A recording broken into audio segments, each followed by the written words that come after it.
I could hear the trembling joy in my mother's voice as she confessed they had drained my bank accounts and sold the house in my name just to pay for my sister's wedding. They banked on my silence, but they have no idea I set a legal trap for this exact moment years ago. The terrifying truth they are about to learn is that the property they just sold is not the house they think they are selling. My name is Sloane Barrett, and up until 10 minutes ago, I lived a very quiet, very disciplined life in Cary, North Carolina, at 37 years old. I had curated an existence that felt like the architectural equivalent of the compliance reports I wrote for a living, structured, secure, and impervious to external chaos. My home, a colonial revival tucked away on a street lined with mature oaks, was silent.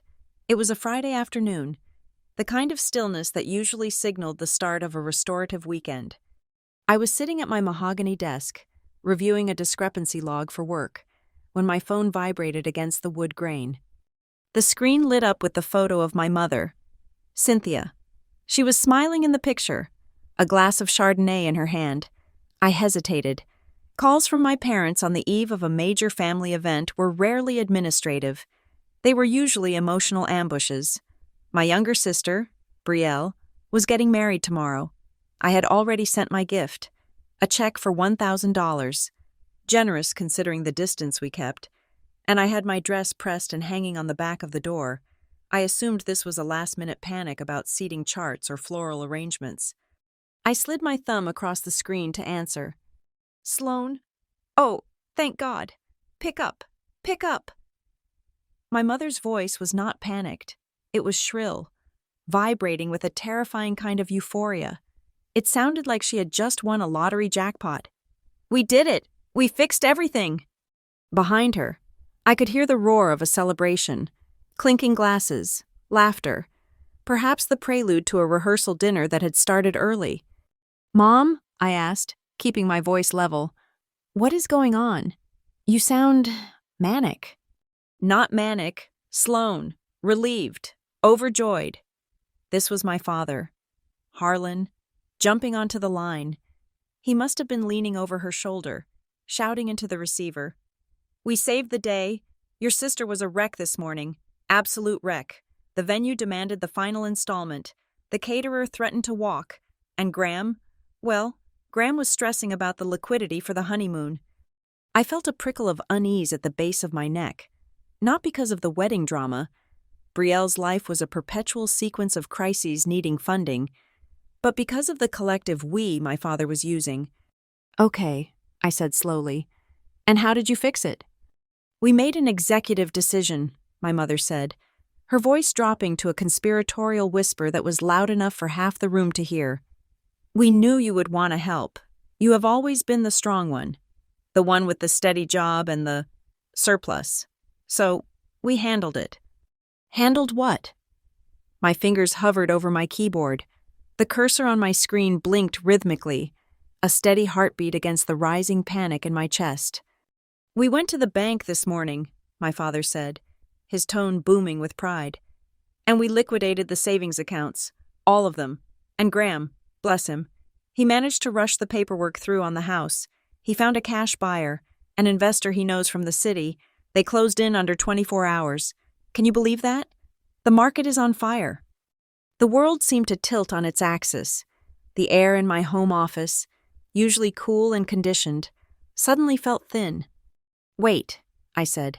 My voice sounded strange, detached, as if it were coming from someone else standing in the corner of the room. Repeat that. You liquidated. Which accounts? Yours. Silly. My mother laughed, a tinkling sound that grated against my eardrums. The joint access ones. And the house. We sold the house to cover the rest. Brielle is going to have the wedding of the century. And the best part? No debt. They start fresh. There was a rustling sound, and then a new voice cut in. It was Brielle. She sounded breathless, likely from excitement and champagne. Sloane, are you there? She did not wait for an answer. I know it sounds crazy, but Mom and Dad said it was the only way. And honestly, thank you. I mean, really, thank you. I was telling Graham that you probably wouldn't even mind because you never really cared about that house anyway. It's just stuff, right? Family is what matters. I sat frozen. My eyes traced the crown molding of the room I was sitting in. I looked at the sunlight filtering through the plantation shutters I had installed 2 years ago. "Let me speak to Graham," I said. "He is right here," Brielle chirped. Graham Kincaid, my future brother-in-law, a man who wore suits that were slightly too shiny and whose smile always felt like a transaction. He came on the line, his voice smooth, professional, the tone he used when he was trying to close a deal on a mid-century modern with foundation issues. "Sloan," Graham said, "look, I know this is sudden, but from a real estate perspective, we killed it. The valuation was peak. I got you a great price, considering we had to move it same day. We used the power of attorney Dad said you signed years ago when you had that surgery. It was all above board. The proceeds went straight to the vendors and the travel agency for the Maldives. It's a clean slate." He was talking about felonies. He was describing grand larceny and fraud with the casual demeanor of someone discussing a weekend golf handicap. He spoke of clean slates while describing the financial incineration of my life. I closed my eyes. I needed to be absolutely sure. I needed to lock this into reality before I reacted. I took a breath, letting the oxygen fill my lungs, pushing down the urge to scream. I needed data points. I was a compliance officer. I dealt in facts, in audit trails, in confirmed violations. "I have 3 questions," I said. My voice was devoid of emotion. It was the voice I used when I was informing a department head that they were being investigated for embezzlement. The line went quiet. They probably expected me to cry, or to yell. The silence was unnerving them, but only slightly. "Go ahead," Graham said, sounding confident. "Question 1, I said, staring at the blinking cursor. "You are confirming that the savings account ending in 409 and the investment account ending in 221 are currently at a zero balance?" "Well, yes," my father answered, sounding slightly annoyed at my tone. "We needed every penny. Sloan, the band alone was $12,000. "Question 2, I continued, ignoring him. "You used a power of attorney document from 7 years ago to sign a deed transfer for the property located at 112 Walnut Creek Drive?" "That is the one," Graham said. "Prime location. The investor is already talking about tearing it down for condos, so you won't even miss it." "Question 3, I said, and this was the most important one. "The funds from this sale and the withdrawals, they are completely spent? There is nothing left to reverse?" "It is a done deal."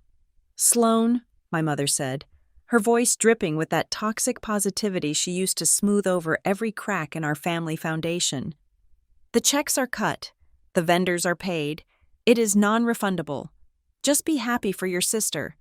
We can talk about paying you back in, I don't know, a few years? We are family. We figure it out." "Right," I said. "Family?" I did not say goodbye. I did not scream. I simply moved my thumb to the red icon and tapped it. The call ended. The room returned to silence. I sat there for a long time, listening to the hum of the refrigerator in the kitchen down the hall. My hands were on the desk. They were not shaking. That was the first surprise. I looked down at my knuckles, expecting them to be white, but they were relaxed. Then, a sound bubbled up from my throat. It started as a sharp exhale, a huff of air, but it mutated quickly. I threw my head back and laughed. It was a dry, rasping laugh. It sounded like dried leaves skittering across pavement. It was not a laugh of amusement. It was the sound of a tension cable snapping under load. They had sold the house. They had drained the accounts. My parents, my sister, and her fiancé, the Golden Quartet, had conspired to strip me of everything they believed I owned, justifying it with the twisted logic that I could afford to lose it, and Brielle deserved to take it. They had relied on the assumption that I would be too shamed, too passive, or too desperate for their approval to fight back. They banked on the idea that I would arrive at the wedding tomorrow, face pale, swallowing my rage to avoid making a scene. I stood up and walked to the window. I looked out at the street. I looked at the lawn. I paid a service $150 a month to maintain. I looked at the walls of the house I was standing in. The hilarity of it washed over me again, colder this time. Graham was a realtor, a mediocre one, but a realtor nonetheless. He should have checked the county registry more carefully.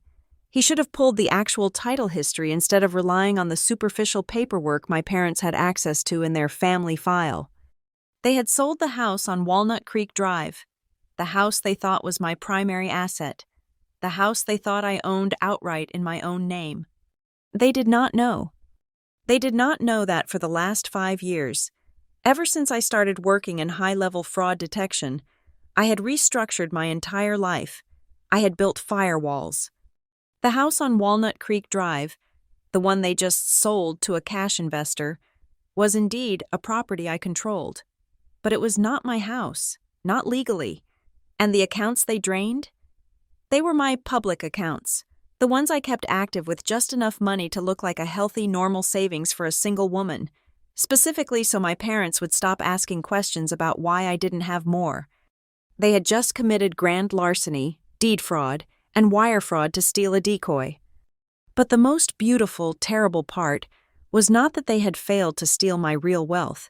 It was that they had successfully sold a property that I did not have the right to sell personally, and in doing so, they had just defrauded a third-party investor who was likely far less forgiving than a daughter. They thought they had stripped me bare. They thought I was the victim here. I walked back to my desk and sat down. The laughter died in my throat, replaced by a cold, humming focus. It was the feeling I got when I found a discrepancy in a ledger that led to a $10 million fine for a non-compliant bank. I woke up my laptop. The screen glowed blue in the dimming light of the afternoon. I right-clicked on the desktop and selected New Folder. I typed the name in all caps. Wedding receipts. I cracked my knuckles. They think I am a victim, I whispered to the empty, beautiful room that was still very much mine. But I am a risk control architect. And the audit was about to begin. To understand why I did not shatter when my own mother told me she had robbed me, you have to understand the mathematics of my family. In the Barrett household, love was a finite resource, and the distribution was never intended to be equal. There is exactly 11 years of silence between my sister and me. I was the starter child, the trial run, the one born when my parents were young, stressed, and climbing a ladder they never quite conquered. Brielle was the encore. She was the miracle late baby born when they had settled into a comfortable dissatisfaction with their lives, looking for something bright and shiny to distract them. From the moment Brielle arrived, screaming and pink and demanding, the gravity in our house shifted. I was 11, old enough to be useful, old enough to be forgotten. I became less of a daughter and more of a third parent, a logistics manager, a shadow. The financial discrepancy started small. It was the difference between generic sneakers and brand-name boots. It was the difference between a library card and a stack of new hardcovers. When I was 14 and wanted to join the advanced debate team, the $60 fee was a hardship. My father sat me down at the kitchen table, his face grave, explaining the tightness of the budget, the need for sacrifice. I nodded, ashamed that I had asked. 3 months later, Brielle, then a toddler, needed a sensory development gym class that cost $200 a month. There was no family meeting for that. There was just a check written with a flourish and a coo about how it would help her bloom. As we grew, the gap widened into a canyon. Brielle went to a private day school because the public system stifled her creative spirit. I went to the local public high school because it builds character. When Brielle wanted a new phone, it was a safety necessity. When I needed a laptop for college applications, I was told that I was 18, legally an adult, and it was time to learn the value of $1. So I did. I learned the value of every single dollar. I worked double shifts at a diner on weekends. I stacked books in the university library until my fingerprints were dusty and gray. I hunted for scholarships with the ferocity of a starving animal. I did not attend football games or rush a sorority. I studied. I built a fortress of grades and accolades because I realized early on that no one was coming to save me. If I wanted a life that did not feel like scraping the bottom of a jar, I had to build it myself, brick by boring brick. My choice of career was not an accident. I went into financial risk analysis and compliance. I spent my days studying the architecture of deceit. I learned how people hide money, how they fudge numbers, and how they rationalize theft.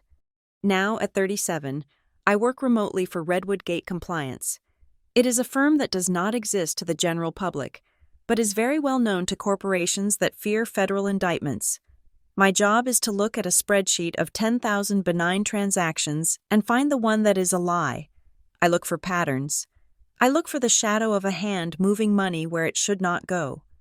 Because of this, my life is governed by protocols. I do not have passwords. I have encrypted keys. I do not lend money. I execute contracts. I verify everything. My parents call this paranoia. They call me cold. They say I have lost my heart in the city and forgotten how to trust. You are so hard. Sloan. My mother would sigh during our infrequent lunches, usually right before asking if I could pick up the check. Brielle is so soft. She feels things so deeply. She needs protection. You are like a machine. They used my competence as a weapon against me, because I could survive without them. They felt justified in giving everything to the one who could not. They punished me for the very resilience they forced me to develop. I used to think that if I just moved far enough away, if I built walls high enough, we could coexist. I thought I could have a surface-level relationship with them. We could exchange cards at Christmas. I could listen to their stories about Brielle's latest drama, a failed acting career, a broken engagement, a sudden desire to become a florist, and nod politely. I thought if I never asked them for anything, they would never take anything from me. I was wrong. I was naive. And in my line of work, being naive is a fireable offense. I should have seen the red flags with Graham. Graham Kincaid entered the picture 2 years ago. He was handsome in a way that felt practiced, like he had studied charm in a textbook. He was a real estate agent who talked a lot about volume and market disruption, but drove a leased car that was always 6 months away from being repossessed. Looking back, the interrogation had been happening for months. It was subtle.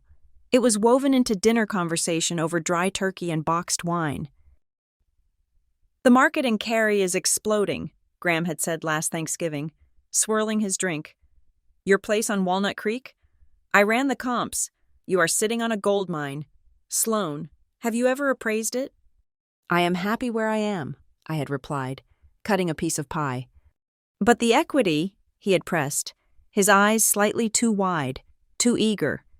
You could pull out $200,000, easy, reinvest it, or just enjoy life. Why sit on dead capital? I like stability, Graham. And your portfolio?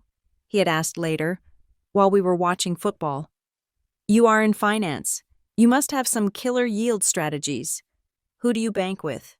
Big banks or credit unions? I find the local ones have terrible transfer limits. It sounded like shop talk. It sounded like a bore trying to impress a professional. But he wasn't making conversation. He was casing the joint. He was probing for weaknesses. He was trying to figure out where the money was and how hard it would be to get to it. He must have been frustrated by my vague answers. I never gave him numbers. I never told him the name of my primary bank. But he had found a way around that. He had found the weak link, my parents. He realized that while I was a fortress, my parents were an unlocked door. He realized that they felt entitled to my success. He likely fed them the narrative that I was hoarding wealth, that I was selfish, that I had plenty while Brielle was suffering. He gave them the moral permission to steal. I sat in my office, the sun beginning to set, casting long, dark shadows across the floor. The wedding receipts folder was open on my screen. The pain was there, certainly. It was a dull, rhythmic ache in the center of my chest. The old familiar feeling of being the one who pays the price for Brielle's happiness. But the anger was stronger. It was a cold, clarifying anger. They thought they knew me.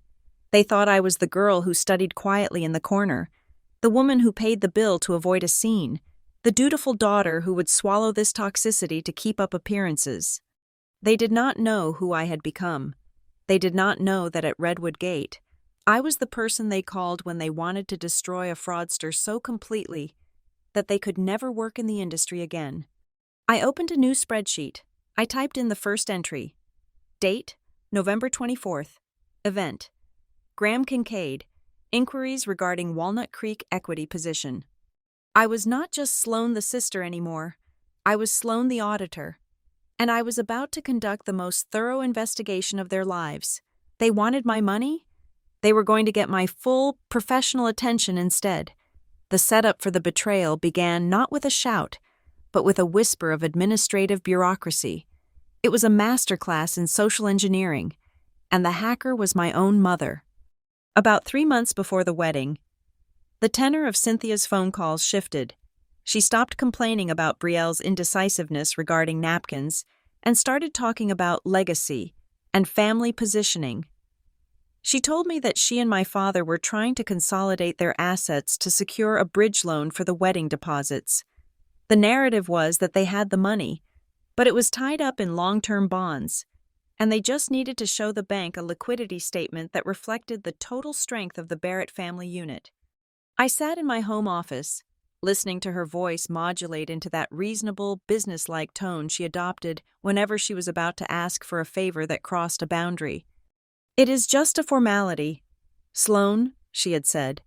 "The loan officer said that since you are part of the immediate family and have such a strong credit rating, if we could just show one of your savings accounts on the application as a reserve asset, it would lower our interest rate by 2 whole points. We do not need to spend a dime of it. We just need to show it exists." I remember staring at the dual monitors on my desk. On the left screen, I had a flag report for a suspicious wire transfer from a shell company in the Cayman Islands. On the right, I had a picture of my family from 10 years ago, where I stood slightly apart from the cluster of 3. My professional brain, the part of me that earned a salary at Redwood Gate Compliance, screamed that this was a bad idea.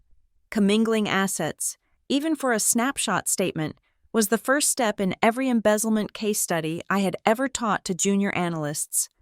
But my mother knew exactly which buttons to press. She did not beg. She invited.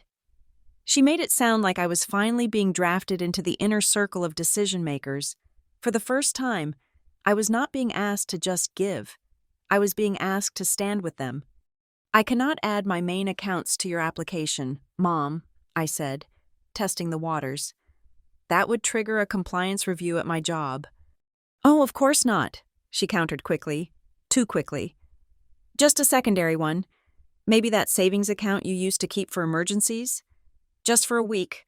Once the loan is approved, we take you off. Simple." I wanted to believe her. That is the tragedy of it. I wanted to believe that my parents were simply financially illiterate and overextended, not predatory. I wanted to prove to myself that my cynicism was a workplace hazard, not a domestic truth. "Fine," I said.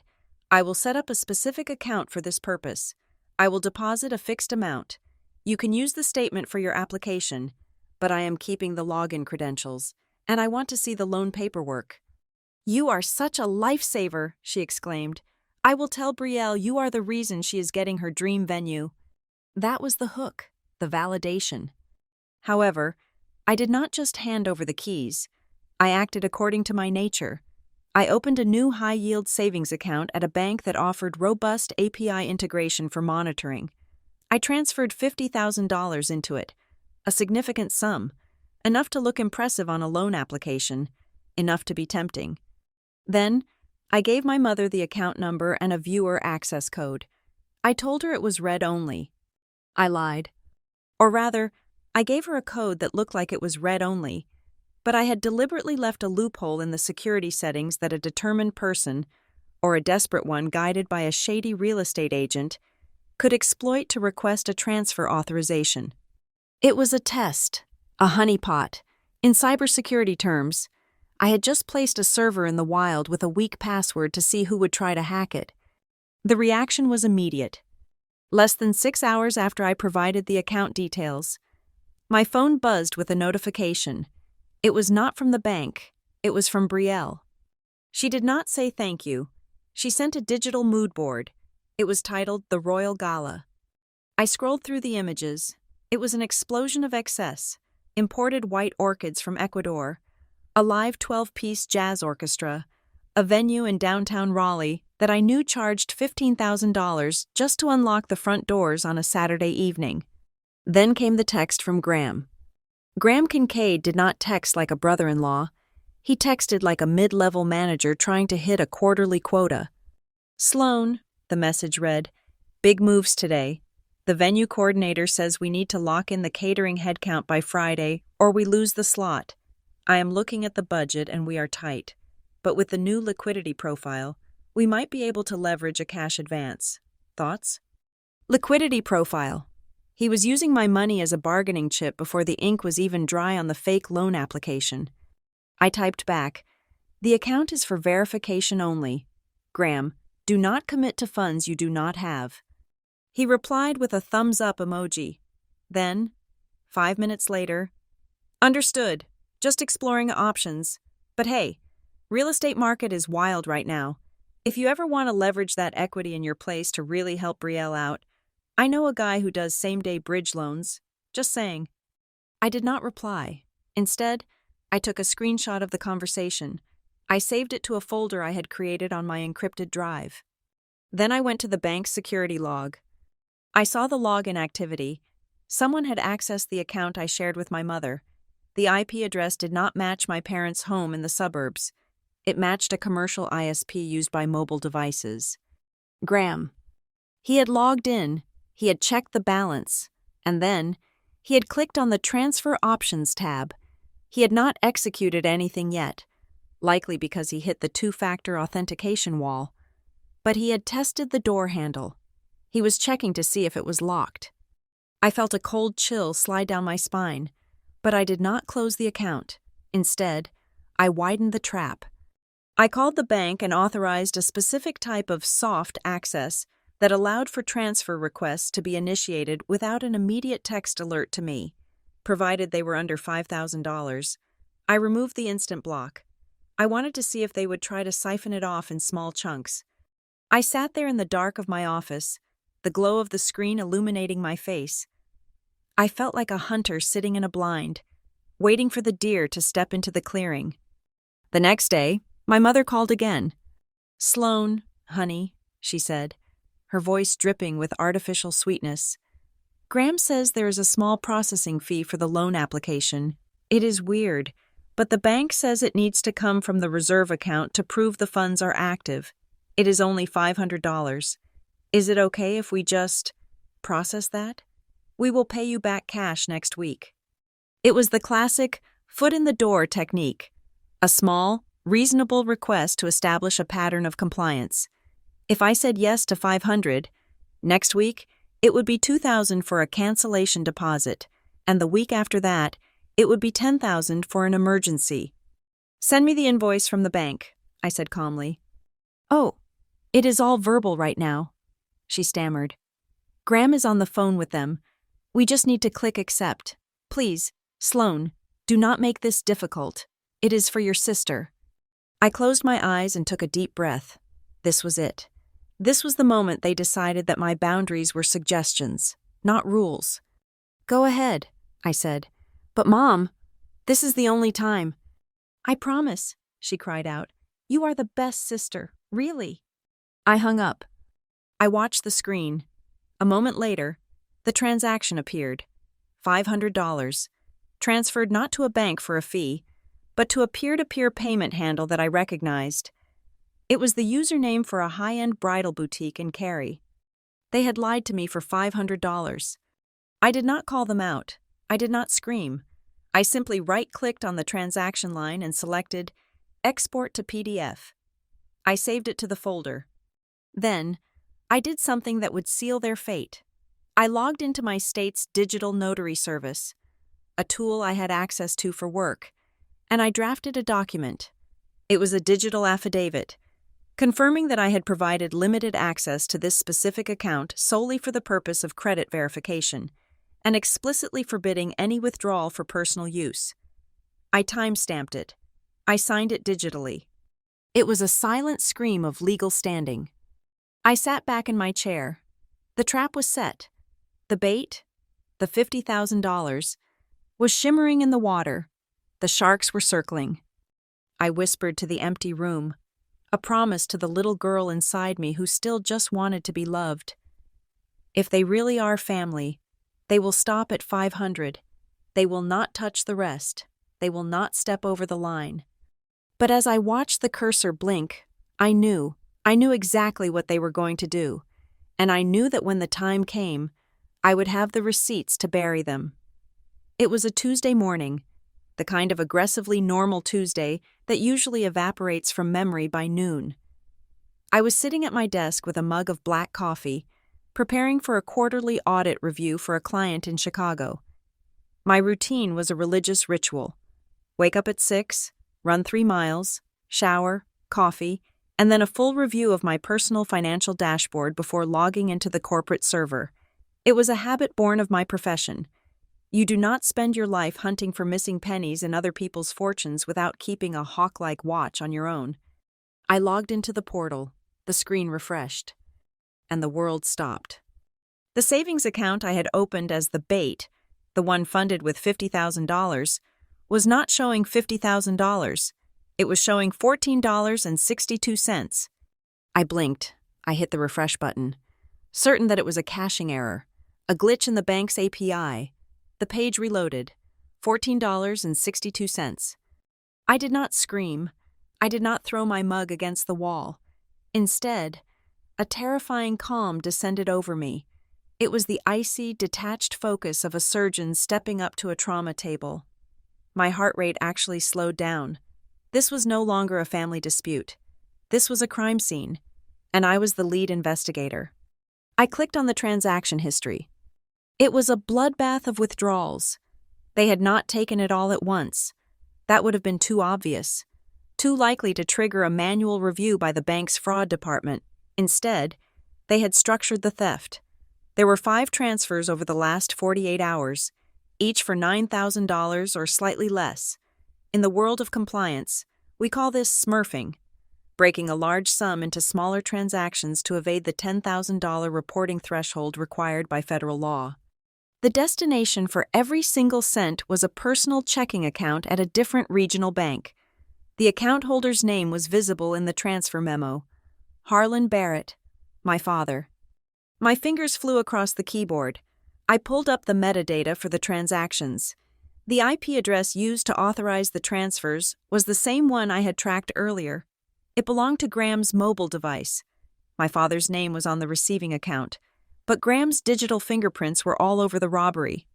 Then, a notification popped up in my personal email inbox. It had arrived at 4 a.m, buried under a pile of newsletters. The subject line read, Escrow. Confirmation. Closing documents for 112 Walnut Creek Drive. My stomach dropped, a sensation like missing a step on a steep staircase. I opened the email.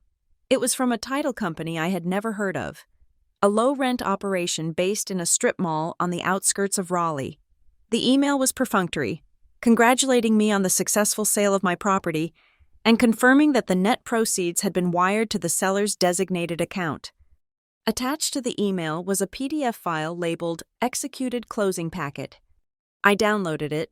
I scrolled past the deed, past the tax declarations, until I found what I was looking for. There, on page 42, was a power of attorney. I stared at the signature.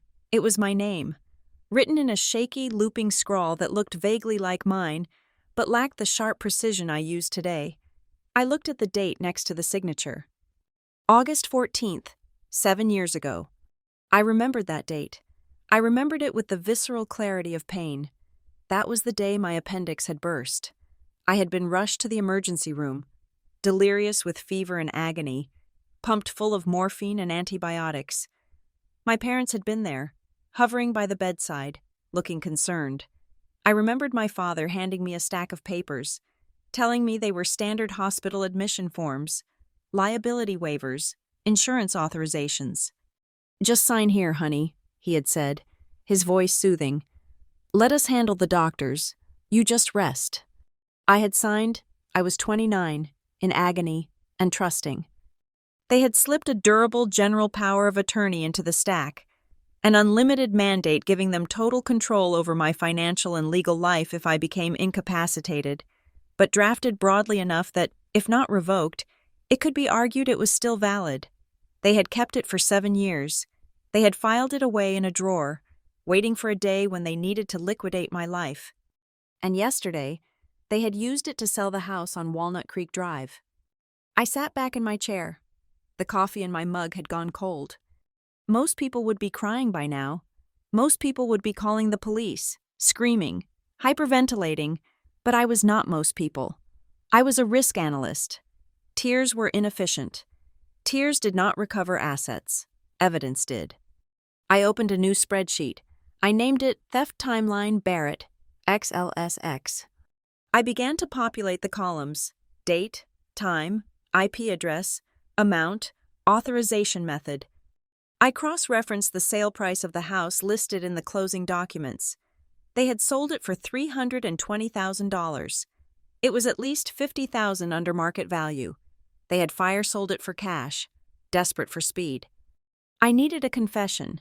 The digital trail was strong, but a verbal admission would make the legal case bulletproof. I picked up my phone. I opened an app that recorded calls. In North Carolina, only one party needs to consent to a recording. I was that party. I dialed my father's number. He answered on the second ring. The background noise was chaotic. People shouting, music playing. They were pre-partying. "Sloan," he shouted, sounding jovial, almost drunk on adrenaline. "We were just talking about you. Are you driving down? The rehearsal is at 6. "Dad," I said. My voice was level, calm, giving away nothing. "I am looking at my bank account. It is empty." "Oh, right," he said, not even pausing. "Look, we meant to tell you last night, but things got crazy. We borrowed it. Just a short-term thing. Graham has a commission check coming in next month that will cover it." "You took $50,000 without asking," I said. "And the house? I got an email about a closing." "We had to. Sloan." My mother's voice came onto the line, breathless and high-pitched. She must have snatched the phone. "The venue was going to cancel. Can you imagine the humiliation? Brielle would have been crushed. We did it for the family. You were not using that house anyway. It was just sitting there collecting dust." "You sold a house standing in my name," I stated, for the record, using a power of attorney I signed when I was on morphine 7 years ago. "It was legal," my father yelled in the background. "Graham checked. It is a valid document.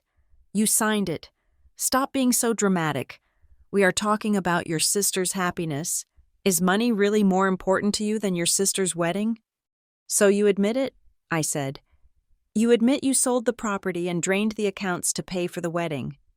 "We invested in the family," my mother snapped, losing her patience. "And honestly, Sloan, you should be thanking us.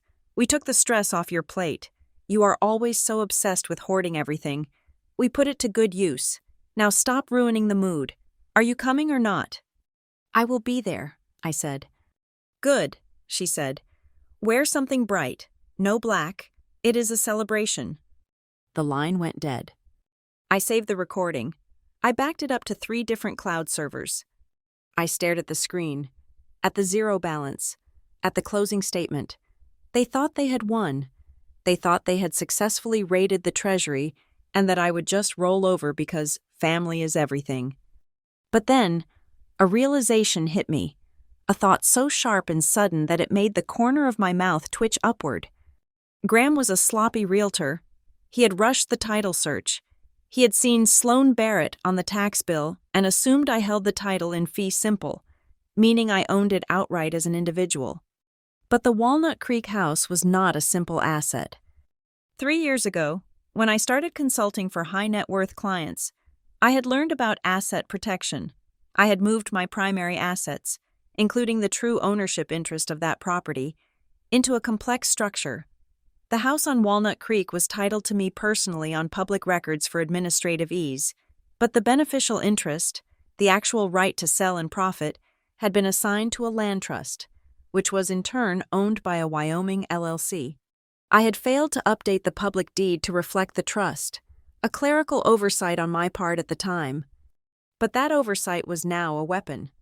My parents had used a power of attorney to sell a house that, legally speaking, I as an individual did not have the unrestricted right to sell without the trustees' approval. They had not just stolen from me, they had committed title fraud against a corporate entity. They had sold a property with a clouded title. And the cash buyer Graham found? When that buyer tries to register the deed and my trustee flags the lien, that buyer is going to sue the seller. They thought they had sold Sloane's house. They had no idea that they had just sold a legal impossibility. I closed my laptop. The anger was gone, replaced by the cold, heavy anticipation of the executioner. They wanted me to wear something bright? Fine. I would wear the brightest smile in the room while I watched their world burn down around them. To understand the magnitude of the mistake my parents had made, you have to understand the man who made me who I am. And no, I am not talking about Harlan Barrett, the man who was currently toasting his own genius with my stolen money. I am talking about my grandfather, Arthur. Arthur was a man who did not trust banks, did not trust the government, and most specifically, did not trust his own daughter, my mother. He had watched Cynthia grow up with a hole in her hand where money simply fell through. Before he passed away when I was 22, he sat me down in his study, surrounded by the smell of old paper and pipe tobacco, and handed me a heavy iron key. "Sloane," he had told me, his voice raspy but sharp, "you are the only one in this family with a spine. I am leaving you everything. But I am leaving it in a way that they can never touch, not even if they beg, not even if they sue." He had established the Barrett Legacy Trust. It was a blind trust, domiciled in South Dakota for maximum privacy and asset protection. My parents knew the trust existed, of course, but they thought it had dried up years ago. They thought it paid for my college and then dissolved.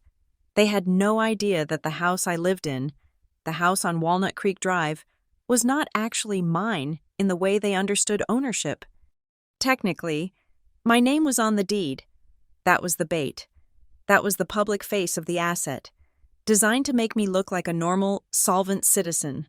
But simultaneous with the purchase, I had executed a 99-year master lease agreement back to the trust. In simple terms, while I held the title, the use and possession of the property belonged to the trust. Furthermore, the deed they had just sold, via that fraudulent power of attorney, was subject to a recorded restriction that Graham, in his rush to get a fast cash commission, had completely missed. It was a right of first refusal held by the trust. So, when my parents sold the house yesterday, they did not sell a free and clear home. They sold a property that was contractually bound to a hostile entity, me, or rather, my trust, for the next century, and they sold it in violation of a registered restriction. The cash buyer, Graham's mysterious investor, had just paid $320,000 for a house he could not evict me from, could not renovate, and could not resell without the trust's permission. I did not explain this to my parents, not yet. Instead, I picked up the phone and dialed a number I had not used in 2 years. Vale and Quill Legal. How may I direct your call? "Marissa Vale, please," I said. "Tell her it is Sloane Barrett. Tell her the wolves finally broke the fence."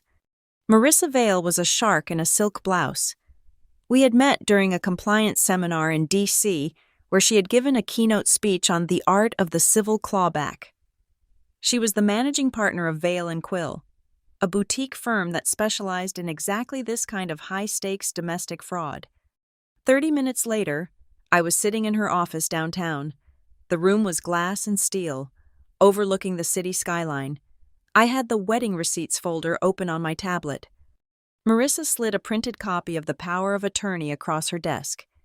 She adjusted her glasses, a small, cruel smile playing on her lips. "This is amateur hour," she said, tapping a manicured fingernail on the signature line. "Look at the witness section. Do you recognize these names?" I looked. "Linda Kincaid, that is Graham's mother." "And the notary?" Marissa asked. "I do not know him. A James P. Miller?" I looked him up while you were parking, Marissa said. His commission expired 4 years ago, and based on a quick social media search, he appears to be Graham's college roommate. She leaned back in her chair, clasping her hands. Sloan, this document is a piece of trash. Legally, it is voidable on 3 different grounds. First, the medical duress. We can subpoena the hospital records showing you were on heavy narcotics at the time of signing. Second, the conflict of interest with the witnesses.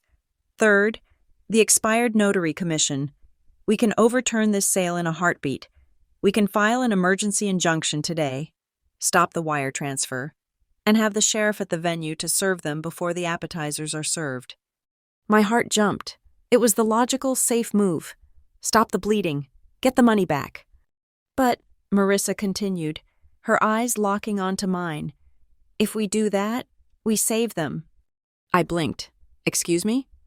If we stop the money now, Marissa explained, her voice low and clinical, they will claim it was a misunderstanding. They will say they thought they had permission. They will return the funds, or what is left of them, and play the victim. They will say you overreacted. The narrative will be that they made a mistake, not a crime. She paused, letting the words sink in. But if you let them spend it, if you let them blow that $300,000 on a wedding and a honeymoon and debt payments, then it becomes dissipation of assets obtained by fraud. It becomes grand larceny. It becomes a hole they cannot climb out of. She was right. I knew she was right. If I stopped them now, I would get my house back, but I would lose the war. I would still be the selfish sister who ruined the wedding. They would still be my family, leeching off me, emotionally blackmailing me for the next 20 years. To be free of them, truly, legally, permanently free, I needed them to commit the crime fully. I needed the money to be gone.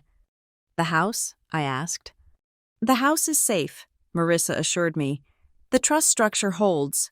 The buyer, this investor, is going to find out on Monday morning when his title insurance company does a final sweep and finds the lease restriction.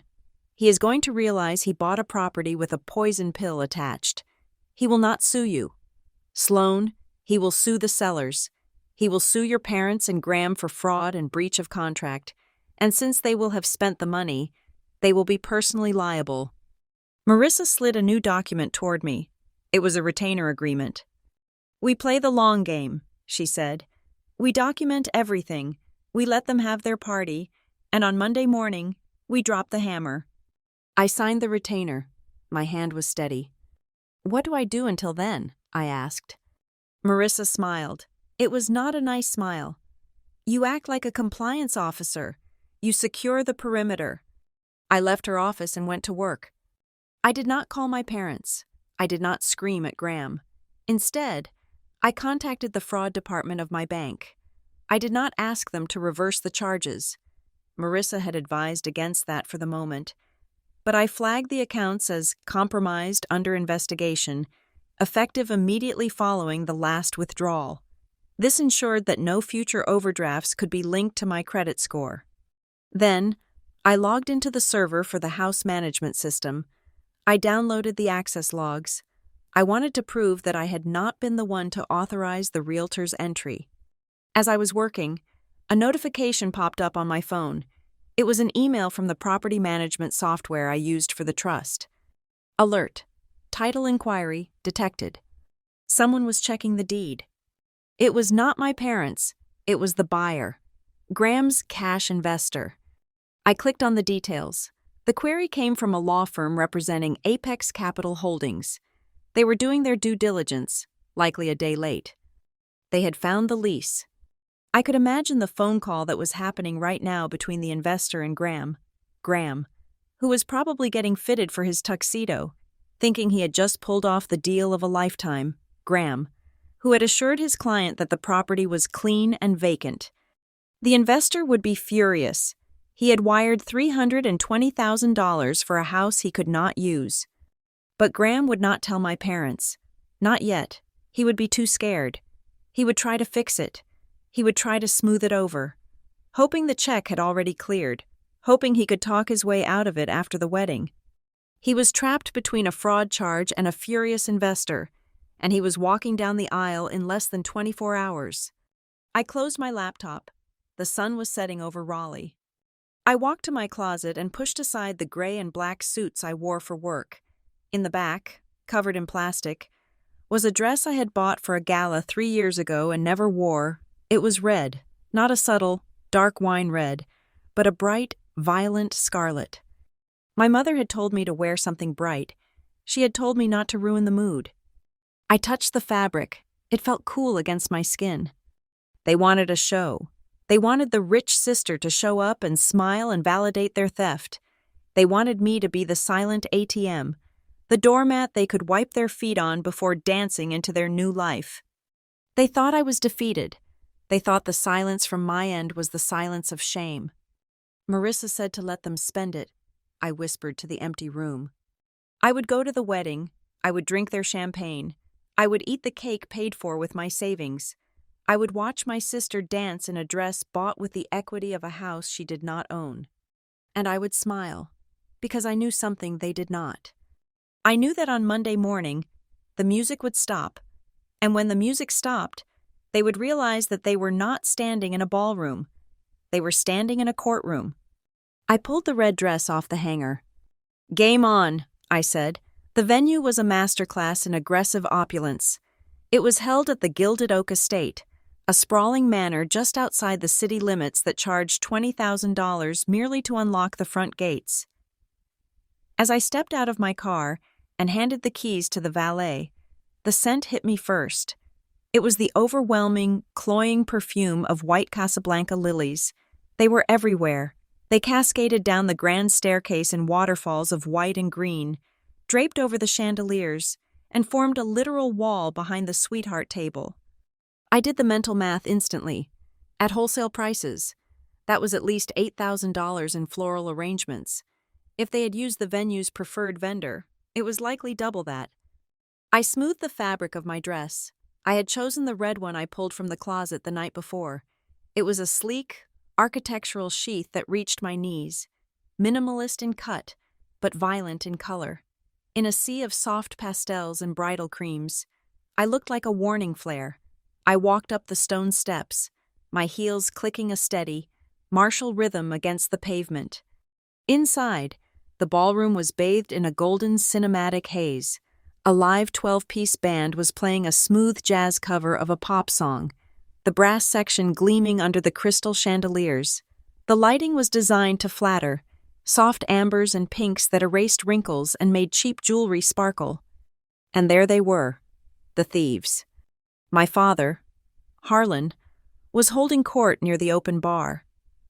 He was wearing a tuxedo that looked brand new, the satin lapels catching the light. He was laughing, his head thrown back, a glass of dark liquor in his hand. He looked 10 years younger than he had on the phone yesterday. The weight of his financial failures had been lifted, paid off by the theft of my security. My mother, Cynthia, was fluttering between groups of guests like a hummingbird. She wore a shimmering silver gown that I knew for a fact cost more than my first car. She was gripping the hands of her friends, accepting compliments on the stunning atmosphere with a false humility that made my stomach turn. And Brielle, my sister, looked like a princess from a fairy tale. If the fairy tale was funded by wire fraud, her dress was a cloud of tulle and lace, the train trailing 6 feet behind her. She was glowing, radiant, oblivious. I did not storm the stage. I did not grab the microphone. I simply walked to the edge of the room and picked up a glass of champagne from a passing tray. I took a sip. It was Dom Perignon, $300 a bottle. I tasted my own savings account in the bubbles. I moved through the crowd like a ghost. People nodded to me, some offering polite congratulations. I smiled back. It was a tight, practiced smile, the kind I used during exit interviews with terminated employees. "Sloan, you made it!" It was a cousin I had not seen in 5 years. She looked me up and down. "Wow, that dress is bold, but you look great, unbothered." "I am just happy to be here," I lied smoothly. "It is quite a production, isn't it?" "Incredible," she gushed. Your parents must have really saved up for this. I heard the band alone was flown in from Atlanta. They certainly pulled out all the stops, I said, my voice neutral. I drifted away before she could ask more questions. I was not here to socialize. I was here to audit. I spotted Graham near the patio doors. He was surrounded by a group of men in suits, his fraternity brothers or fellow real estate agents. They were loud, their postures loose with alcohol and arrogance. Graham looked like a politician who had just won a landslide election. He was gesturing broadly with a cigar in one hand and a tumbler of scotch in the other. I moved closer, stopping just on the other side of a large floral pillar. I turned my back to them, pretending to admire the view of the gardens, but I focused all my attention on their voices. "Seriously, man, the spread is insane," one of the men said. "I thought you said things were tight a few months ago." Graham laughed. It was a wet, self-satisfied sound. "You know how it is. Real estate is a game of peaks and valleys. We were in a valley, and then boom, I closed a massive deal, moved a portfolio piece. Liquidity is king. Boys." "A portfolio piece?" another man asked. "Commercial?" "Residential," Graham bragged. "But high equity. We turned the capital around in 24 hours. Bam, cash in the bank. That is how you solve a cash flow problem. You do not panic. You just identify the underutilized asset, and you liquidate it." My hand tightened around my champagne flute. Underutilized asset. That was what he called my home. That was how he justified grand larceny. He viewed my property as a stagnant resource that he was entitled to harvest. "Whose asset was it?" the first man asked, sounding impressed. "Yours?" Graham hesitated for a fraction of a second. "Family holdings. You know, everyone contributes to the pot. It is a team effort." "Must be nice to have that kind of safety net." The friend chuckled. "Hey, I am the one who managed the sale," Graham said, his voice dropping slightly, becoming more conspiratorial. "If I hadn't pushed the paperwork through, we would be drinking boxed wine right now. I made the hard call." I pulled my phone from my clutch. I did not record audio. The band was too loud, and the background noise would make it inadmissible, or at least hard to decipher. Instead, I opened the camera. I stepped out from behind the pillar. Graham saw me. For a second, his eyes widened, the cigar freezing halfway to his mouth. He looked like a deer caught in headlights. I raised my phone and snapped a picture of him. He blinked. "Sloan? Hey, I didn't see you there." "Just capturing the memories, Graham," I said. My voice was cool, slicing through the humidity of the room. "You look expensive." He laughed nervously, glancing at his friends. "Yeah, well, only get married once, right?" "Hopefully," I said. I turned and walked away before he could respond. I spent the next 20 minutes documenting the crime scene. I took a photo of the 6-tier wedding cake, covered in edible gold leaf. I took a photo of the open bar with its top-shelf liquor. I took a photo of the party favors, custom-engraved silver compasses meant to symbolize their journey. Every photo was a line item on a future restitution order.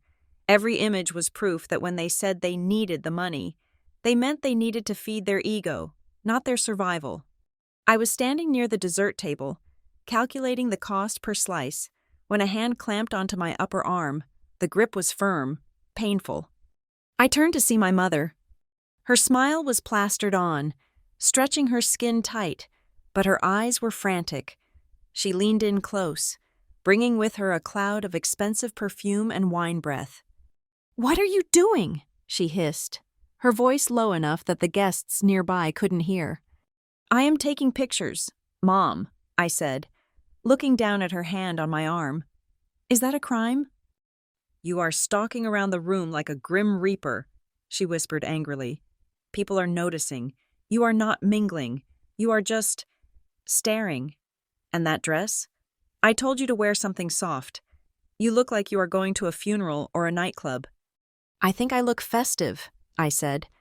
"And I'm just admiring what my $50,000 bought. The flowers are lovely. Are they orchids?" Her grip tightened. Her nails dug into my skin. "Stop it. Stop it right now. Do not ruin this for your sister.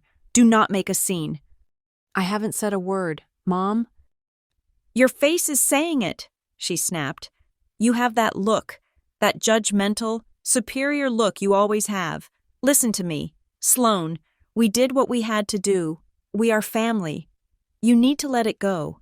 If you start asking questions or making accusations in front of these people, if you embarrass us. She trailed off, the threat hanging in the air. I looked at her. I looked at the woman who had given birth to me, who had manipulated a hospital visit to steal my autonomy, and who was now more concerned with the opinion of her garden club friends than the fact that she had committed a felony against her own daughter. What happens if I embarrass you, Mom? I asked softly. You will regret it, she said.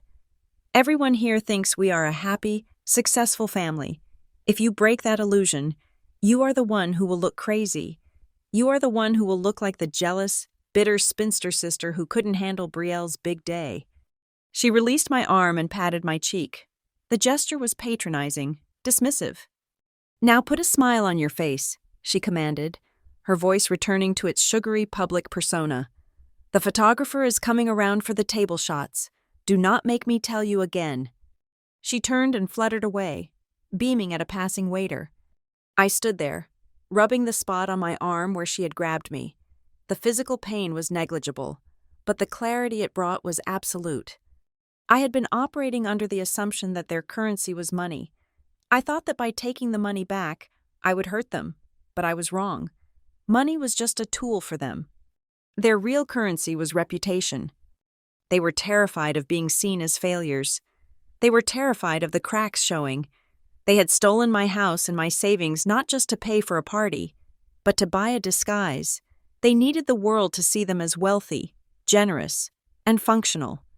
My mother's threat was not about legal retaliation, it was about social exclusion. She was afraid of the whispers.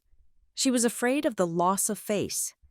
I looked across the room at Graham, who was now dancing with Brielle. They looked perfect. They looked untouchable. I felt a small, cold smile touch my lips. It was real this time. You want to keep up appearances? I thought, raising my camera to take one last photo of the happy couple. Fine, I will let you keep them, for exactly 48 hours. My mother was right about one thing. I shouldn't make a scene here. A scene at the wedding would just be gossip. It would be messy. It would allow them to spin the story. I needed something colder. I needed something institutional. I wanted the scene to happen in a place where appearances did not matter. I wanted the scene to happen in a courtroom, on public record, where the audience wasn't a room full of wedding guests, but a judge and a jury. I slipped my phone back into my purse. I walked over to the waiter and swapped my empty glass for a full one. To the happy couple, I whispered to no one. The day they feared losing face was the day I was going to strip them naked in front of the world. And the best part was, they were dancing right into the trap. The doorbell did not ring. It was pounded. A rhythmic, demanding thudding that echoed through the hallway of my quiet Sunday afternoon. It was 2 days after the wedding. I was sitting in my living room, wearing sweatpants and reviewing a forensic accounting journal, trying to decompress from the sensory overload of the Gilded Oak estate. I had not spoken to my family since the reception. I assumed they were either recovering from hangovers or jetting off to the Maldives on my dime. I was wrong. I opened the door to find the entire quartet standing on my porch. The sky behind them was a bruised purple, threatening rain, which seemed fitting. Harlan pushed past me before I could even say hello. He marched into the foyer, bringing the smell of stale tobacco and nervous sweat with him. Cynthia followed, clutching her purse like a shield, her eyes red-rimmed. Brielle and Graham brought up the rear. Brielle looked bored, scrolling on her phone, while Graham looked like a man trying to sell a timeshare during a hurricane, anxious, sweaty, but determined to control the narrative. "We need to talk," my father announced, turning to face me in the center of my living room. He did not sit down. He stood with his legs apart, claiming the space. "Usually, people call before they visit," I said. Closing the front door and leaning against it, I crossed my arms. Especially when they are supposed to be on a honeymoon. "We delayed the flight," Graham said, his voice tight. "We had some banking alerts. We needed to clear the air before we left. Clear the air, I repeated. Is that what we are calling it? Oh, stop it. Sloane, my mother burst out. She dropped onto my sofa, uninvited, and covered her face with her hands. Do not look at us like we are criminals. We have been so stressed. You have no idea the pressure we were under. The wedding planning, the guest list, the deposits. It was too much. So you relieved the pressure by emptying my savings, I said. It was not a question. It was a liquidity issue, Harlan barked, waving his hand as if swatting away a fly. We just needed to bridge the gap. We were going to tell you, but things got chaotic. You know how it is. The caterer needed a check. The venue needed a wire. We just lopsided the accounts a bit. We lopsided your accounts. It was a reflex. A reflex, I said flatly. Like sneezing. You are being deliberately obtuse, Brielle said, looking up from her phone. She looked around my living room, her eyes critical. Look at this place. Sloane, you have 3 bedrooms. You live alone. You have expensive art on the walls. Do you really need all this? I mean, seriously, do you need a cushion of $50,000 just sitting there while I was crying about my venue? It is my money, Brielle, I said. Need has nothing to do with it. That is selfish, she countered, snapping her gum. That is the definition of selfish. You have so much, and you wouldn't even offer. So Mom and Dad did what they had to do to make things fair. They redistributed the resources. I felt a vein throb in my temple, but I kept my breathing even. I reached into my pocket and subtly tapped the screen of my phone. The recording app was already running. I had turned it on the moment I saw them through the peephole. Let us be clear, I said, walking slowly into the room, making sure my voice was distinct and audible. You are admitting that you took $50,000 from the account ending in 409 without my permission, and you are admitting you sold the house on Walnut Creek Drive. We sold an asset, Graham interjected. Stepping forward, he was trying to be the reasonable businessman. And frankly, Sloane, I did you a favor. I got you a cash buyer in a cooling market. You should be thanking me for the hustle. Once the dust settles, we will work out a payment plan. We are family. We do not need lawyers. We do not need banks involved. I see, I said. And how exactly did you sell a house that requires my signature on the deed? The room went quiet. This was the pivot point. Graham glanced at Harlan. Harlan puffed out his chest, a defensive gesture I had seen 1,000 times when he was caught in a lie. We used the power of attorney, my father said. The one you signed. It is a legal document. Sloane, it gives us the right to act in your best interest. My best interest, I repeated. Selling my property to pay for a party is in my best interest? It is in the family's best interest, Cynthia sobbed. And you are part of the family. Why do you always separate yourself? Why do you hate us? I want to talk about that document, I said, ignoring her tears. I needed the specific admission. I remember signing papers when I was in the hospital. 7 years ago, August 14th, I had a fever of 103. I was on a morphine drip for a ruptured appendix. Harlan laughed. It was a dismissive, arrogant sound. You were always a lightweight with medicine. Look, we needed to make sure we could handle your bills if you didn't wake up, or if there were complications. I had that power of attorney drafted weeks before, just in case. I saw you were loopy, so I slipped it into the admission stack. You signed it right next to the liability waiver. You didn't even read it. I felt a cold rush of victory. There it was. I slipped it into the admission stack. You were loopy. He had just confessed to fraud in the inducement and taking advantage of an incapacitated grantor. So you admit, I said, keeping my voice steady, that you knew I was under the influence of narcotics, and you intentionally hid the power of attorney among medical forms to get me to sign it without reading it. I admit I was being a proactive father, Harlan shouted. I took charge, just like I did this week. Someone has to make the hard decisions in this family because you are too busy counting your pennies. Graham stepped closer to me. He was invading my personal space now. Using his height to intimidate, the charming realtor mask had slipped. revealing the desperate grifter underneath. "Listen to me. Sloan," Graham said, his voice low and hard. "You are asking a lot of technical questions. It sounds like you are building a case, but you need to think very carefully about what you do next." "Is that a threat, Graham?" I asked. "It is a reality check," he sneered. "I know people in this town. I know your boss at Redwood Gate.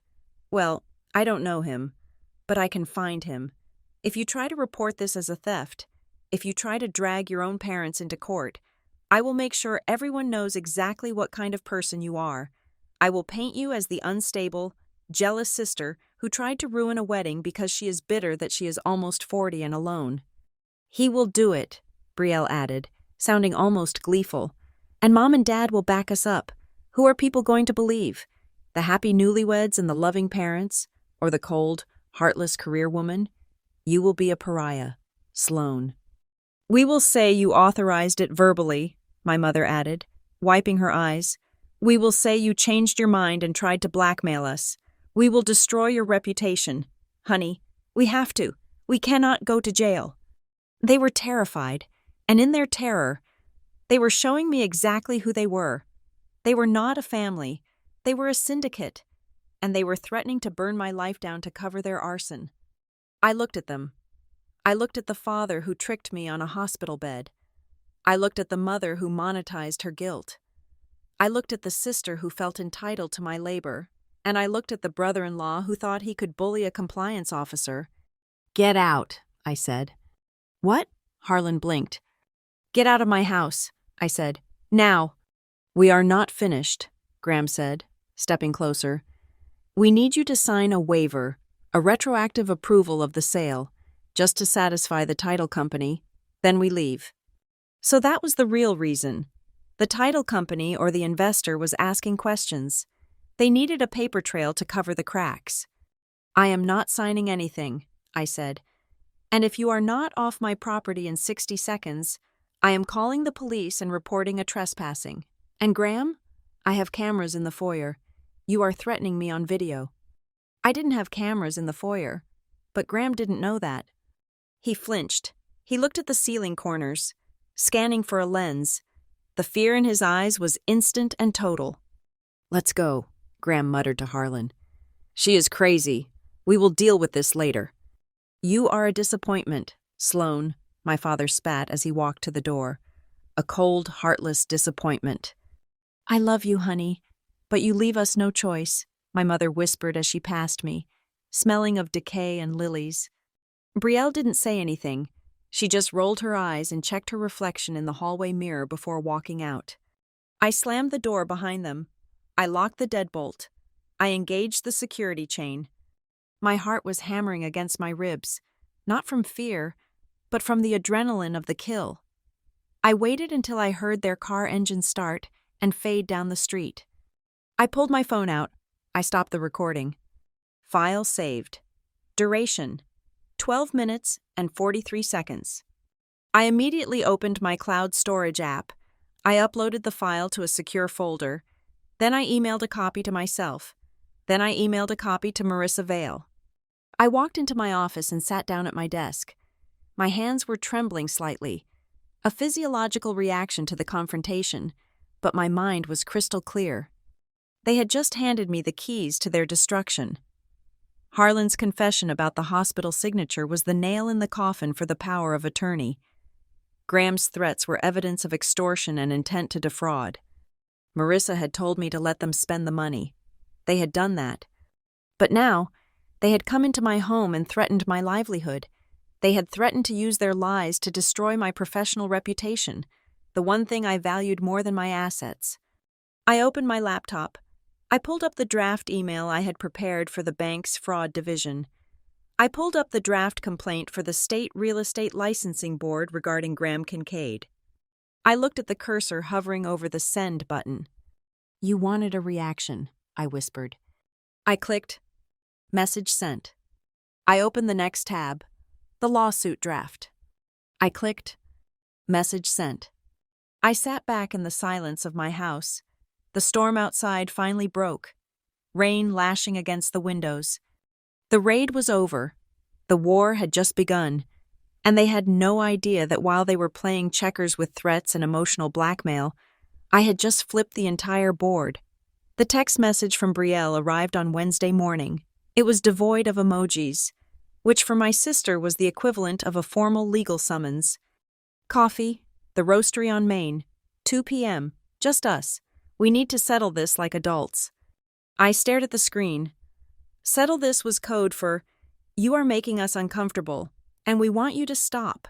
Like adults meant, do what we say. I arrived at 1:55. In my profession, being on time is late, and being early is on time. I chose a table in the back corner, away from the espresso machines but with a clear line of sight to the entrance. I placed my phone on the table, face down, the recording app already running. I checked the battery life, 98%. At 2:10, they walked in. Brielle was wearing oversized sunglasses and a tracksuit that looked like it cost more than my first car. Graham was in his closer outfit, a navy blue suit, no tie, top button undone to suggest approachability, but with a stiff collar that screamed business. They did not order coffee. They marched straight to my table and sat down. Graham placed a leather portfolio on the table with a heavy thud. It was a prop. Everything about Graham was a prop. Sloan, Graham nodded, his face arranged into a mask of serious concern. Thanks for coming. We want to put all this ugliness behind us. The honeymoon starts in 2 days. And Brielle cannot relax knowing there is this static between you two.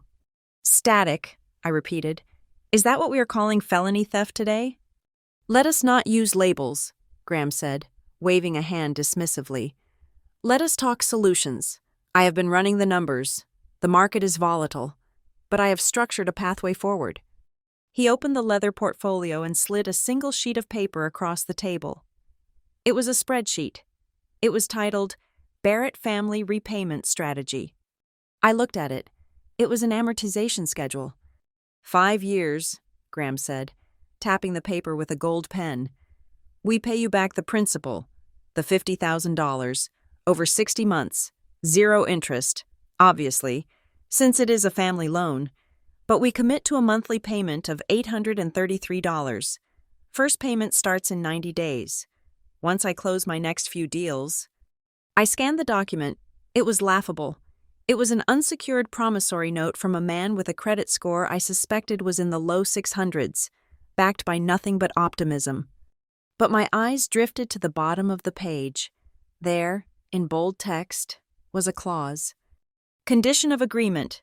Creditor, Sloan Barrett, agrees to immediately withdraw all inquiries with First National Bank and issue a formal statement confirming that all prior transactions were authorized retroactive to the date of execution. I see, I said, looking up. So this is not a repayment plan. This is a hush money contract. It is a settlement, Graham corrected, his voice hardening. Standard business practice. You get your money back. Eventually, we get peace of mind. But for this to work, you need to call the bank today. Right now. Actually, we need you to tell them that the fraud flag was a mistake. Tell them you forgot you gave us verbal permission. I leaned back in my chair. The waitress came by, sensed the tension, and pivoted away without asking for our order. I have a question, I said. This $800 a month, where is it coming from? You just spent $300,000 on a party. You have no liquidity. That is why you stole my money in the first place. I have assets, Graham said quickly. Too quickly. What assets? I pressed. You rent your condo. You lease your car. Your commission checks are sporadic. Graham shifted in his seat. He glanced at Brielle, then back to me. We are leveraging the investment, the cash buyer for the Walnut Creek property. I am helping him flip it. I kept a minority stake in the deal as a consultant. When he resells it next month, I get a back-end cut. That is where your money is coming from. I felt a spark of pure, cold amusement. Graham was admitting that he intended to pay me back using the proceeds from a second fraudulent sale of the very house he had illegally sold in the first place. He was doubling down on the Ponzi scheme. He had no idea the title was clouded. He had no idea that flip was never going to happen because the investor was currently reading a cease and desist letter from my lawyer. So, I summarized, ensuring the microphone picked up every syllable, you are planning to pay me back using the profits from the continued sale of the house you sold, using a fake power of attorney. It is not fake, Brielle snapped. She slammed her hand on the table, rattling the sugar container. God, you are so pedantic. It is always rules and regulations with you. Do you know why you are doing this, Sloane? Do you? She pulled her sunglasses off. Her eyes were not puffy from crying. They were bright with rage. You are doing this because you are jealous, she hissed. You are jealous because Daddy walked me down the aisle and cried. You are jealous because Graham looks at me the way no man has ever looked at you. You cannot stand that I am the one they love. You cannot stand that I am happy. So you use your little spreadsheets and your laws to try and punish me for being the favorite. It was a childish outburst, but it was designed to draw blood. She was aiming for the insecure teenager she thought still lived inside me. I am not doing this because I am jealous, Brielle, I said calmly. I am doing this because I am a compliance officer, and you are a liability.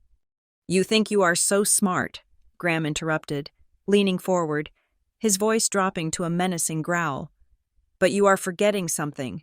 You work in high finance. You have security clearances. You have a fiduciary reputation to maintain. I do, I agreed. Well, how do you think your bosses at Redwood Gate will like it when I file a countersuit? Graham smiled, showing too many teeth. If you do not sign this paper, I will sue you for defamation. I will sue you for breach of verbal contract. I will drag this out for 2 years. I will make sure every court filing names your employer. I will make you look unstable. I will make you look like a vindictive woman suing her own elderly parents. Do you think a risk management firm wants an employee who is embroiled in a messy family fraud case? It was a valid threat. In my line of work, the appearance of impropriety was almost as bad as the act itself. He was threatening to weaponize my own career against me. I looked at him. I looked at the man who thought he had checkmated me. Let me get this straight, I said, pitching my voice to be helpful, confused. You are saying that if I do not sign this document, a document that requires me to lie to a federally insured bank about the nature of a transaction, you will file a malicious lawsuit specifically to damage my professional standing? I am saying I will do what I have to do to protect my wife, Graham said. If you sign the waiver, the bank drops the investigation. The police report goes away. We pay you back. Everyone wins. If you do not sign, we go to war. And I promise you, Sloane, you have more to lose than we do. You are asking me to commit bank fraud, I said. You are asking me to conspire with you to cover up a felony by submitting a false statement to a financial institution. Is that correct? Graham's face turned red. The vein in his neck bulged. He was frustrated that I wasn't crumbling. He was frustrated that his business logic wasn't working. I am asking you to stop being a bitch and help your family, he shouted.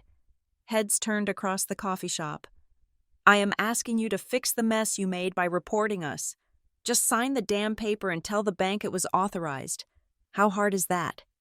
Thank you, I said. For what? Graham blinked, confused by the sudden shift in my tone. For clarifying the terms, I said. I picked up the repayment schedule. I folded it neatly in half, then in half again. I slipped it into my purse. It was physical evidence of an attempt to obstruct justice. I am leaving now, I said. You are not walking out of here, Brielle said, reaching for my arm. I pulled back sharply. Do not touch me. I stood up. Graham, you mentioned you have a back-end cut coming from the resale of the house. I wouldn't count on that. You might want to check your email. I believe the title company has flagged the deed restriction. What deed restriction? Graham asked. The color drained from his face instantly. The one that says the house is leased to a trust for 99 years, I said. Enjoy your honeymoon. I turned and walked out. I did not look back. I could hear Graham frantically dialing a number as the door swung shut behind me. I walked 2 blocks before I stopped. My hands were shaking again. The confrontation had been surgically precise, but the toxicity of it, the sheer hatred coming from my sister, left a residue on my skin that made me want to shower. They were willing to destroy my career to save their social standing. They were willing to force me to commit a crime to cover theirs. I pulled out my phone. I stopped the recording. I uploaded it. Then, I scrolled through my contacts. I stopped at a name I had not called in a decade. Aunt Lydia. Lydia was my father's older sister. She was the black sheep of the family. Not because she was a criminal, but because she was honest. She had cut ties with Harlan and Cynthia 20 years ago after a dispute over my grandmother's will. She lived in a cabin in the Blue Ridge Mountains, alone, raising goats and weaving. My grandfather, Arthur, had trusted her. She was the one who had driven me to the lawyer's office the day the trust was signed. I pressed call. It rang 4 times. Hello? Her voice was like cracked leather, tough and worn. Aunt Lydia, I said. It is Sloane. There was a long silence. Sloane, I saw the pictures of the wedding on Facebook. Looked expensive. It was, I said. They paid for it with my money. They sold the Walnut Creek house. Lydia let out a low whistle. They finally did it. Arthur always said they would. He said Harlan would sell the fillings out of his own teeth if he thought it would make him look rich, but he would sell yours first. I need your help, Lydia, I said. I have the evidence, I have the recordings, I have the lawyers, but I need to understand the pattern. I need to know why they think they are entitled to this. I need to know what happened 20 years ago with Grandma's will. You are going to bury them, aren't you? Lydia asked. I am going to audit them, I corrected. Good, Lydia said. Come up to the mountain. Bring a bottle of whiskey. I have boxes of old letters your grandfather left. I think it is time you saw the original blueprints of their greed. I hung up. Graham had threatened me with a war. He thought he was fighting a lonely, bitter woman. He didn't know he had just activated the family historian. I was not just going to beat them in court. I was going to dismantle their entire narrative, starting from the roots. The folder we submitted to the Wake County Superior Court was 3 inches thick. It was bound in heavy black plastic, heavy enough to be a weapon if you swung it hard enough.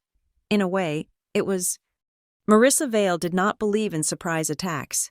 She believed in shock and awe through sheer volume of evidence. We filed the complaint on a rainy Thursday. 2 weeks after the wedding, the charges were clinical, precise, and devastating.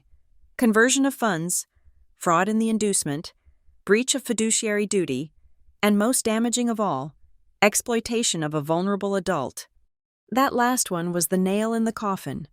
By using a medical admission event to secure a power of attorney, my parents had not just been clever, they had crossed a line that the state of North Carolina takes very seriously. I did not deliver the papers myself. I hired a process server.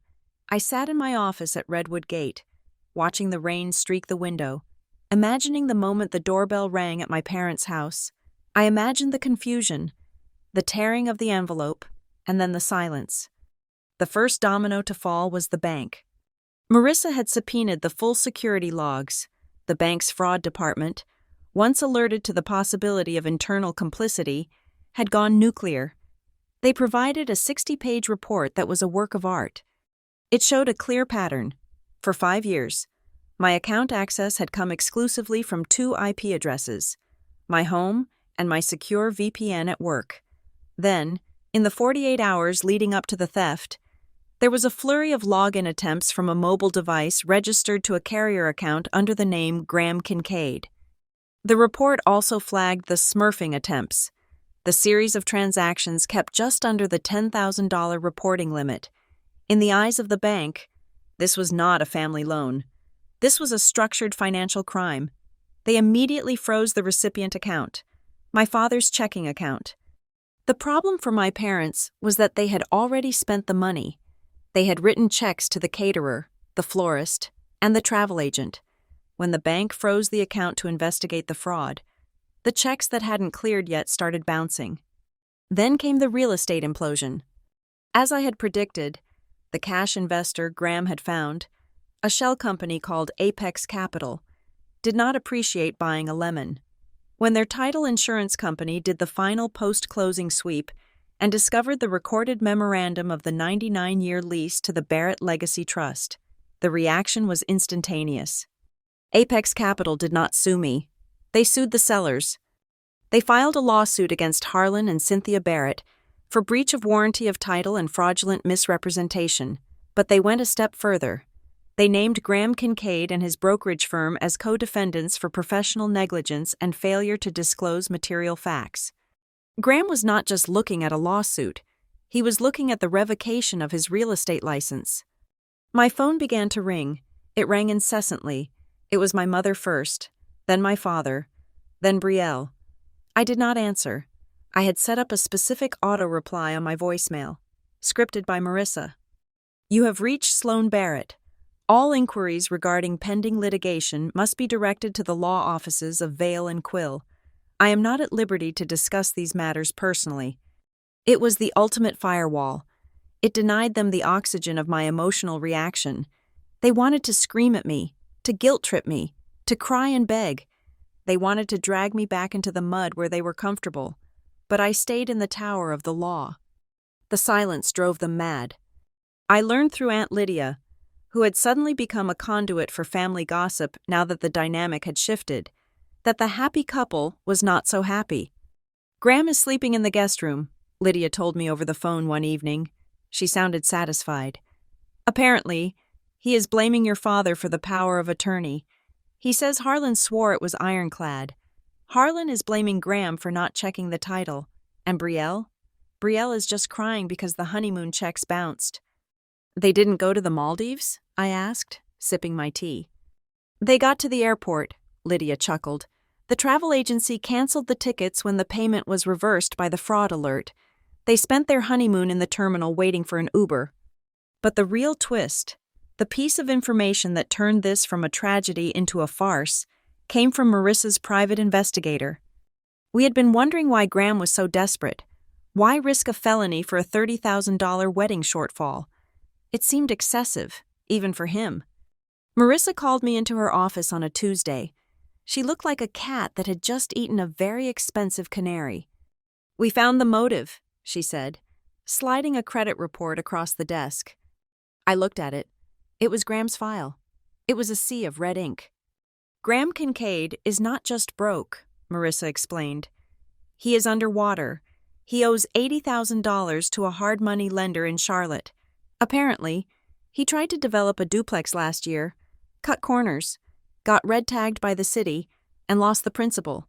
The loan has a 20% interest rate. He has a balloon payment due next month. I stared at the numbers. He didn't steal the money for the wedding, I realized. No, Marissa said. He stole it to pay off the shark. The wedding was just the cover story to get your parents on board. He used Brielle's dream day to manipulate Harlan and Cynthia into robbing you, so he could skim off the top to save his kneecaps. It was pathetic. It was almost banal. My family had destroyed itself not for love, not even for vanity, but to cover the bad debts of a mediocre real estate speculator. I authorized Marissa to release this information in our response to Graham's threat of a defamation suit. We made it part of the public record. That was when the community turned. Up until then, there had been whispers that I was being harsh. The suburban rumor mill is cruel to single women who sue their parents. I was the ice queen. I was the greedy banker. But when the news broke that Graham had used the wedding funds to pay off a gambling-style development debt, and that he had forged medical documents to do it, the tide shifted violently. People in Cary, North Carolina, care about propriety. They care about financial stability. And they really, really hate being lied to. The neighbors stopped waving to my parents. The garden club suddenly removed my mother from the host committee for the spring gala. Graham's brokerage firm fired him within 24 hours of the filing to protect their own liability insurance. My parents tried to fight back. They went on a local charm offensive. My mother posted a long, rambling status on Facebook about ungrateful children and the sacrifices of parenthood. She tried to paint herself as a martyr who just wanted her baby girl to have a nice day. But then, someone, I suspect it was Aunt Lydia, though she never admitted it, posted a screenshot of the public court filing in the comments. Specifically, the page detailing the power of attorney signed while under the influence of morphine. The comment section exploded. Wait, you made her sign legal papers while she was in the hospital? Is that true? That is elder abuse, isn't it? Or medical abuse. I thought you said you sold the house. You didn't own the house? My mother deleted the post an hour later, but the damage was done. They were contradicting themselves. In one breath, they claimed the money was a loan. In the next, they claimed it was their right as parents.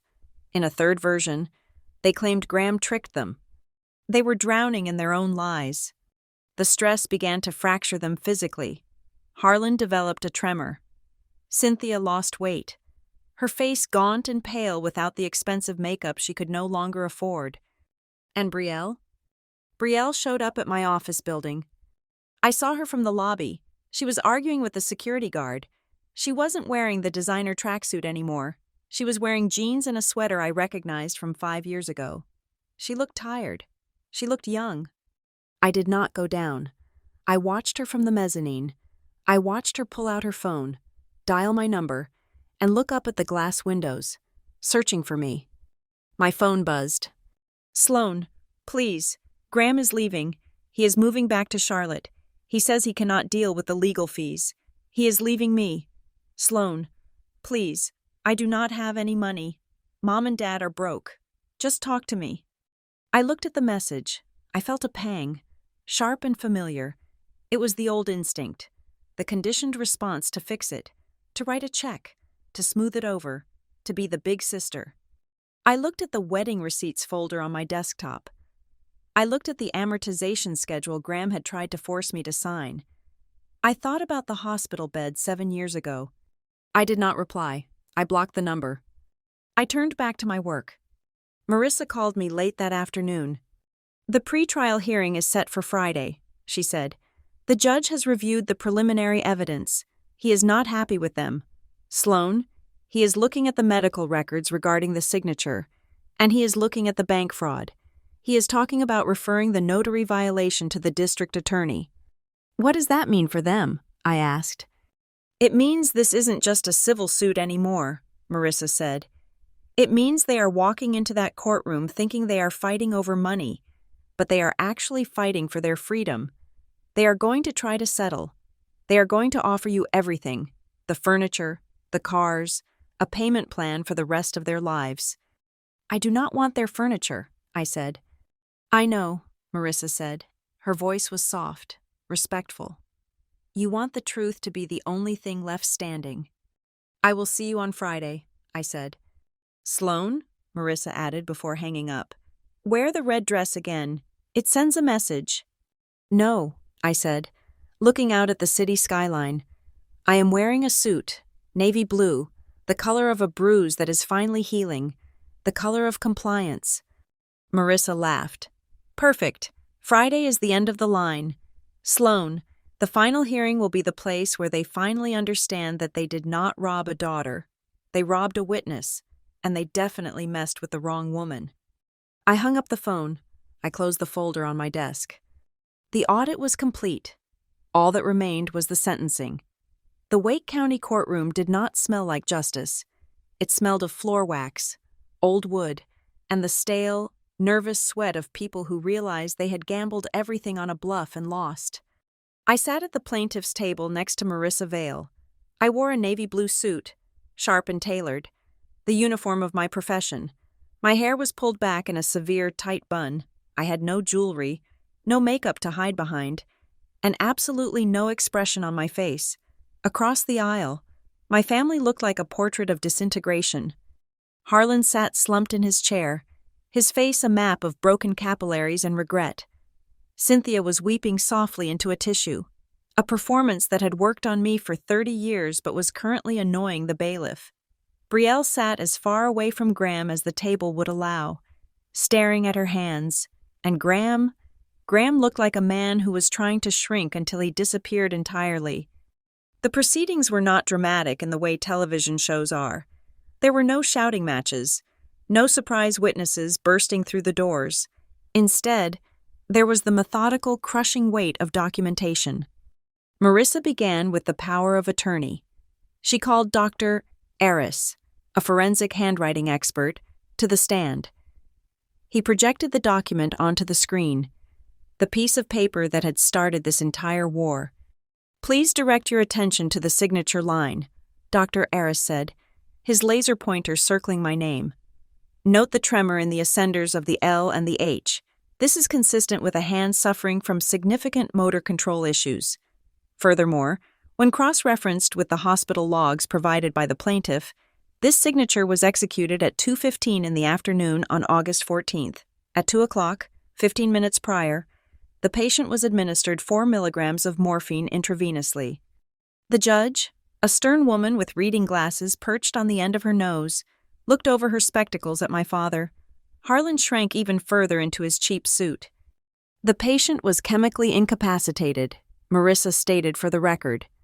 "She could not have legally consented to a loan, let alone a durable power of attorney granting unrestricted access to her assets. This document is fruit of the poisonous tree. It is void." My father's lawyer, a court-appointed generalist who clearly wanted to be anywhere else, tried to argue that I had never revoked it. "Revocation implies the grantor knew the document existed." The judge cut him off. Her voice was dry as dust. "Move on." Next came the recordings. This was the moment I had waited for. Marissa requested permission to play the audio files from the settlement meeting at the coffee shop. The courtroom went dead silent. Through the speakers, Graham's voice rang out, clear and arrogant. "If you do not sign this paper, I will sue you for defamation. I will drag this out for 2 years. I will make you look like a vindictive woman suing her own elderly parents." Then my voice, calm and detached. "You are asking me to conspire with you to cover up a felony by submitting a false statement to a financial institution. Is that correct?" And Graham's shout, "I am asking you to stop being a bitch and help your family." I watched the jury, though in this civil case, it was a bench trial, so I watched the judge. Her jaw tightened. She looked at Graham. He was staring at the table, his face a bright, humiliated crimson. The recording stripped away the loving brother-in-law mask and revealed the extortionist underneath. Then came the turn of the innocent bystander. Brielle's lawyer tried to paint her as a victim of Graham's machinations, claiming she had no idea where the money came from. Marissa stood up and walked to the podium. She did not yell. She simply held up a stack of printed screenshots. "Ms. Barrett claims ignorance," Marissa said. "Yet here is a text message chain from 3 months ago where she asks her mother, quote, 'Did you get into Sloane's account yet? The florist needs the deposit. And here's another from the day of the transfer. Graham says the house sale cleared. We are rich. Book the VIP suite.' She knew the source of the funds. She encouraged the theft. She consumed the proceeds." Brielle let out a sob. "I just wanted my wedding," she wailed, breaking the silence. "Why does she have to ruin everything?" "Order," the judge said, not unkindly, but with zero patience. "This is a court of law. Ms. Barrett, not a bridal shower." But the final blow, the one that truly ended them, was the property itself. The representative from Apex Capital, the investment firm that had bought the house, took the stand. He was angry. He testified that Graham had represented the title as clean. He testified that the $320,000 they wired had been distributed immediately to vendors, leaving them with a property they could not legally possess. Marissa turned to me. I took the stand. "Ms. Barrett," Marissa asked, "can you explain to the court the legal status of the property at 112 Walnut Creek Drive?" "The property is titled in my name," I said, my voice steady. "However, upon purchase, I executed a 99-year master lease to the Barrett Legacy Trust, a structure established by my late grandfather, Arthur Barrett. The trust holds the beneficial interest and the right of first refusal. No sale can occur without the trustee's written consent." "Did your parents seek this consent?" "They did not. They were unaware the trust was active because they believed they had exhausted my grandfather's resources years ago. They attempted to sell the fee simple title, which I do not possess the right to convey on my own, and certainly not through a fraudulent power of attorney. The judge looked at the documents. She looked at the deed restriction. She looked at my parents. So, the judge summarized, the defendants sold a house they did not own, using a power of attorney obtained through medical deception, to an investor who now holds a worthless deed and spent the money on a party. Yes, Your Honor, I said. The ruling came down an hour later. It was a massacre. The judge declared the power of attorney void ab initio, invalid from the start. The sale of the house was nullified. Apex Capital was granted a judgment against my parents and Graham for the full purchase price plus legal fees. But she didn't stop there. The conduct of the defendants, the judge read from her bench, exhibits a level of malice and deceit that shocks the conscience. This was not a misunderstanding. This was a conspiracy to defraud a family member. She awarded me full restitution of the $50,000 taken from my savings, plus punitive damages of $100,000 for the emotional distress and the violation of the banking laws. Harlan and Cynthia were ordered to liquidate their own assets, their car, their retirement accounts, and their own small home, to satisfy the judgments from Apex and me. They were effectively bankrupt. Graham was referred to the state licensing board with a judicial recommendation for immediate revocation of his realtor's license. He was also flagged for potential criminal prosecution regarding the wire fraud. His career was over. He would spend the next decade buried under debt and legal defense fees. When the gavel banged, it sounded like a gunshot. I stood up. Marissa squeezed my hand. "We won," she whispered. I gathered my files. I did not look at the other table. I could hear my mother crying, a jagged, desperate sound. I could hear Harlan arguing with his lawyer, his voice cracking with panic. I walked down the center aisle. "Sloan!" I stopped. It was Brielle. She had run up behind me, grabbing the back of my suit jacket. I turned around. She looked wrecked. Her mascara was running, her face blotchy. "Sloan, please," she begged. "You can't let them take Mom and Dad's house. Where will they live? Where will I live? Graham is leaving me. He walked out the side door. I have nothing." I looked at her. I looked at the sister I had practically raised. I looked for any sign of genuine remorse, any sign that she understood the gravity of what they had done. But all I saw was fear for her own comfort. She wasn't sorry she stole. She was sorry the bill had come due. "You have a degree, Brielle," I said. "You are young. You can get a job. You can learn to save." "But we are family," she screamed, creating the scene she had accused me of making at her wedding. "You are supposed to take care of us." I stepped closer to her. I lowered my voice so only she could hear me. "I did take care of you," I said. "I took care of the legal mess you created. I audited the books, and I closed the account." I pulled my jacket from her grip. "Do not call me," I said. "Do not come to my house. If you do, I will have you arrested for harassment. The judge made that very clear." I walked out of the courtroom doors and into the hallway. The air was cooler here. I walked past the metal detectors, past the security guards, and out into the bright, blinding sunshine of the afternoon. I stood on the courthouse steps and took a deep breath. The air tasted sweet. It tasted like zero variance. It tasted like a balanced ledger. My phone buzzed. It was a notification from the bank. The restitution judgment had been filed. The lien was being placed on my parents' property. The recovery process had begun. I didn't feel sadness. I felt the profound, quiet relief of a system that finally worked. They had spent their lives thinking I was a resource to be mined. They thought my silence was weakness. They thought my distance was something they could bridge with guilt whenever they needed cash. But they had forgotten who I was. I was not just a daughter. I was the person who checks the fine print. They sold my house to pay for a wedding. They drained my accounts to buy champagne. They thought they had stripped me of everything valuable. But as I walked toward my car, leaving them behind in the ruins of their own greed, I knew the truth. They sold my house to marry off my sister. But what they really lost was the privilege of ever calling me family again. Thank you so much for listening to this story of betrayal and justice. I would love to know where you are tuning in from. Please drop a comment below with your city or country so we can see how far this story has traveled. If you enjoyed seeing the tables turn, please subscribe to the Lila Revenge Stories channel.